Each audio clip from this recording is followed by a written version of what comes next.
This is the podcast by the Straits Times. Welcome to Green Pulse, a podcast series by the Straits Times where we analyse the beats of the changing environment, from biodiversity conservation to climate change. I'm your host Audrey Tan, and I cover science and environment for the Straits Times. My co-host is David Fogarty. Hi, I'm David, and I'm the climate change editor at the Straits Times. It is the 25th of August. Climate scientists have recently sounded alarm bells for humanity if immediate, rapid, and large-scale action to reduce the amount of greenhouse gases in the atmosphere is not taken. Today, we'll discuss how putting a price on carbon can help us achieve this aim and ward off catastrophic climate change. Joining us is Dr. Vinod Thomas, a visiting professor at the National University of Singapore, who was formerly with the Asian Development Bank and the World Bank. Welcome, Dr. Thomas, to our show. Thank you very much. So, Dr. Thomas, we were wondering whether you can start us off by giving us a one-on-one on pricing carbon. What exactly does it mean to put a price on something as intangible as carbon dioxide? Well, carbon pricing indeed is a simple idea, just like putting a price on plastic so that one doesn't overuse it. But in reality, carbon is not priced. Air is by and large free. And so that has led to an untenable problem of too much carbon dioxide in the air. So mechanisms are now being used to some extent, but proposed in a big way to create a price and value for carbon so that its use is better rationed. All of us are familiar with the plastic bag tax and what that aims to achieve. So it's kind of similar with carbon, right? I mean, if you make polluters pay to emit carbon dioxide into the atmosphere, you're actually providing an incentive to improve energy efficiency, to redirect efforts towards greener technologies that does not produce all these emissions in the first place. Is that right? That is correct. It is analogous. What is the difference? Well, the order of magnitude and where we are with the carbon issue is one that the recent IPCC UN report calls an unequivocal situation where we have, in many ways, already reached a tipping point. That is to say that the urgency for action and the scale of action needed to bring some sense into the carbon market is extraordinary. And so the order of magnitude is the difference between even the plastic waste situation, which is bad, but the carbon one is one that is raising an existential problem. So, Dr. Thomas, there are at least three mechanisms in which companies and governments can be forced to pay for CO2 or carbon dioxide pollution, I believe. Could you take us through each of those just very briefly? Essentially, the idea is to create a price for carbon. And how does one do that?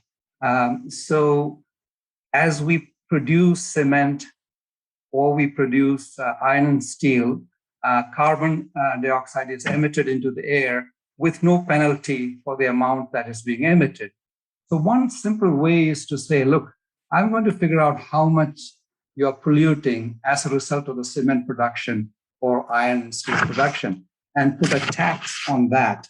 This is something Singapore is doing in a very small scale, in a small way on limited products, so that when cement or iron and steel are being produced, people take into account not only the accounting on the product being produced, but also to some extent, how much am I damaging the air? So number one, it is the carbon tax. Number two would be, you say, look, this is the total amount of carbon emissions that is allowed if you produce cement or if you produce iron and steel. Okay, well, that in a way indirectly tells you that if I avoided that, then I'm creating a certain value. So the amount of carbon that you are going to emit is going to be fixed by the government, by some international body, some mechanism, so that you then create a need to achieve pollution reduction. So that second mechanism takes you to the world of trading as well, by which I mean some people may overdo it, some people may underdo it. So those who have done better than they could have or should have are able to trade that additional value that they created to those who are not doing quite as well. But in any case, the basic difference between the carbon tax and the carbon trade is that in the first case, the price is fixed, but you don't know exactly how much carbon will be reduced. In the second case, the amount of carbon that you're going to emit is fixed, but you don't know what price you will end up with as a result of that. So those are the two big ticket items. But let me add a third, which is actually, I personally find it very attractive because it also touches on human altruism in a way. That is to say, you do something good, such as stop deforestation, go carbon efficient, turn off your lights, and so on and so forth, as a result of which you avoid emitting carbon. And doing that, you get a certain amount of credit. Now, who's going to give the credit? Well, that can be complicated, but there are some mechanisms that could even be voluntary, where that credit can be traded in the market. And as an example, Singapore could be a hub for trading those kinds of credits created by some doing good and then getting some in exchange value for that. So those may be the three main ones, but there are some other mechanisms. I'll just hastily add that any of these or combinations of this can be done on an entirely voluntary basis, and many companies are doing that. But by and large, given the nature of the problem and where we are at, the voluntary mechanism will only scratch the surface. We as a human race is just not doing it enough voluntarily. We've got to regulate either by taxes or by the quotas or thou shalt not policies of command and control, or some kind of trading for the good things some people do. Great. Thank you very much for that explanation.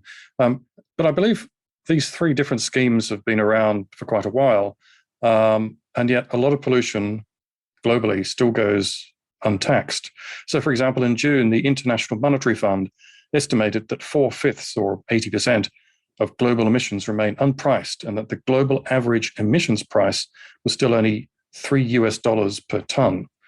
So that seems that there's a lot of room to move there in terms of getting a lot of that pollution, carbon pollution, under control, and to bring up the price to make it more attractive, I guess, to trade or to put on a tax for revenue, basically a stronger incentive. Absolutely. I think it, in the end, comes down to the sense of urgency with which we move.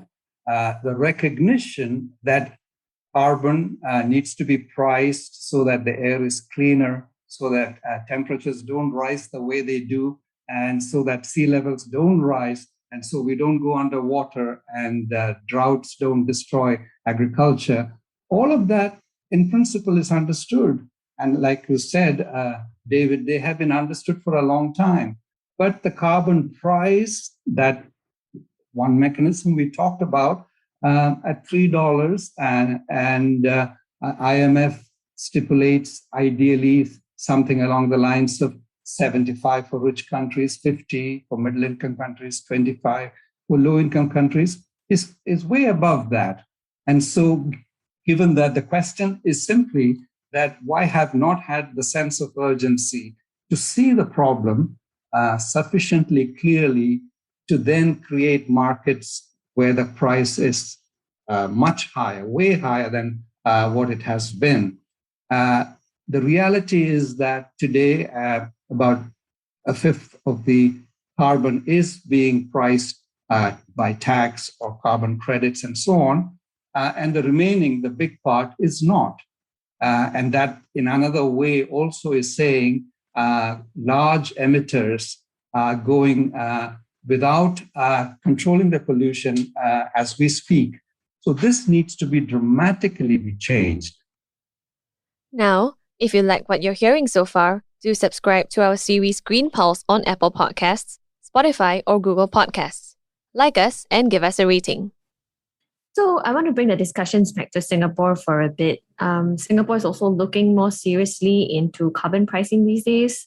I think the government did mention that they are reviewing our current carbon tax, which our critics have criticized as being way too low at US $3.70 per ton of emissions. And on top of our review of that tax, we are also looking into developing a carbon credit exchange. So some people may say, hey, Singapore only contributes 0.11% to global emissions. How significant is Singapore's efforts to price carbon? And how does our carbon tax compare with other countries? Well, we started the discussion with carbon pricing and one of the mechanisms being carbon tax, where Singapore has a short track record, but in relative to the other countries, it is a very important point. And the $5 Singapore dollars a ton comes at the low end of the range that is out there. The high end being Sweden, probably close to 150. That's US, and Switzerland probably around 100, and then you have France around 50, and the UK 25. Japan and Singapore would be on the lower end. But let me also stress right away that carbon pricing and taxing is only part of the story. It is part of a whole package of what a country is to do on climate change. So in the case of Singapore, quite a lot has been done and is planned to be done on adaptation or adapting to climate change. And that needs to be recognized and given a recognition or credit for. We are talking heavily about mitigation or prevention, without which adaptation won't work. I mean, there's nothing to adapt if the mitigation part doesn't get the attention it deserves. And so we're rightly talking about that. So how does Singapore go from $5 upwards? So here we can think of a combination of mechanisms.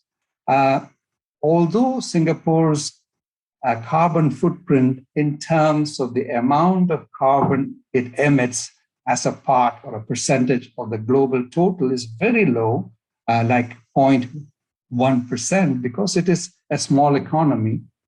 One needs to also recognize that per person, Singapore's carbon footprint is very high. It's on the other edge, other side of the spectrum. In between, you could also think of a different measure, which actually is very important to think about, which is not just the total amount you emit, not just the total amount you emit per person, but something in between, meaning the amount you emit per GDP you create or economic activity you create, because there's a value to that. You don't want to minimize the importance of the GDP that is associated with the carbon emissions as well. And Singapore probably comes somewhere in the middle on that spectrum. But taking those three measures, per capita, total, and per GDP together, there is no doubt that the $5 a ton, Singapore dollars, while an excellent start, needs to increase. But I would say along with that, other measures can complement and get stronger results as we go along. And that would include Singapore's role in carbon trading and all the afforestation or the greening of the cities or cooling of the cities and mechanisms of protecting the coastlines and so on.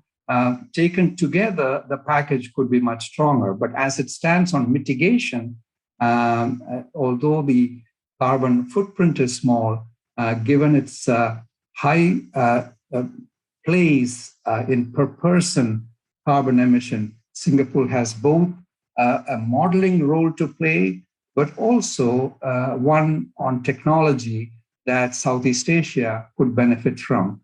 And if Southeast Asia doesn't make a big change, that affects everyone, including Singapore. Singapore's carbon footprint is small and it is one thing. But the point I would like to stress is that its role in Southeast Asia, in the region of Asia, and in the world is disproportionate to the size of the carbon footprint. Singapore has a great deal to gain itself, and the world has an enormous gain from Singapore playing a role that is out of line or out of proportion. So what do you think are the main obstacles to pricing carbon correctly, not just in Singapore, but globally? What needs to be done? Globally, since only a certain number of countries are currently even experimenting with carbon pricing, United States and Australia are two among the rich countries that are blaring in their absence. India, among the lower income countries, middle income to be precise, is also conspicuous by its absence. These countries need to join hands in having some mechanisms in place. As important as the mechanisms of carbon pricing is a signal that is to be sent that we really mean business. Announcements have their value. People observe them, and Millennium Development Goals or Sustainable Development Goals, by saying that this is where we are headed, you're committing yourself, and in an international arena, that has a certain value. So to the extent that countries have announced their 2050 goal to become carbon neutral, zero net addition, it's a great thing. But there again, some countries have not done that. So China has a 2060 target. Japan and Korea have a 2050 target.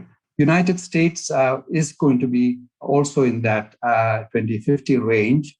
But you need definitely other countries like Russia, Australia, India to join as well. And so if you take the total amount of emissions from 5 or 6 of the big emitters, US, China, India, Russia, Japan, Germany, that makes up about 50% to 2/3 of the total. So to the question, why aren't we seeing big impacts?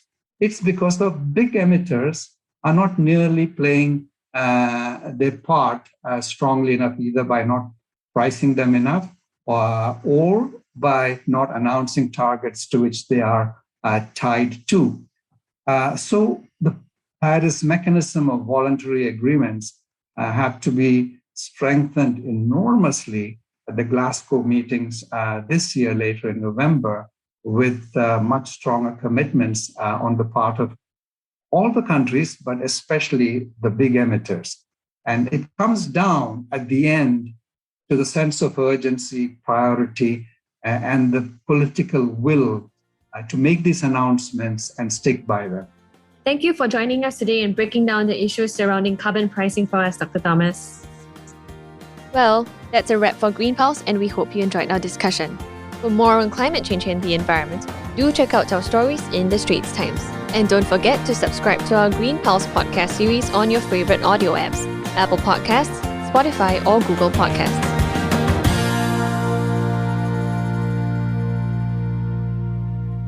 That was an SPH podcast by the Straits Times.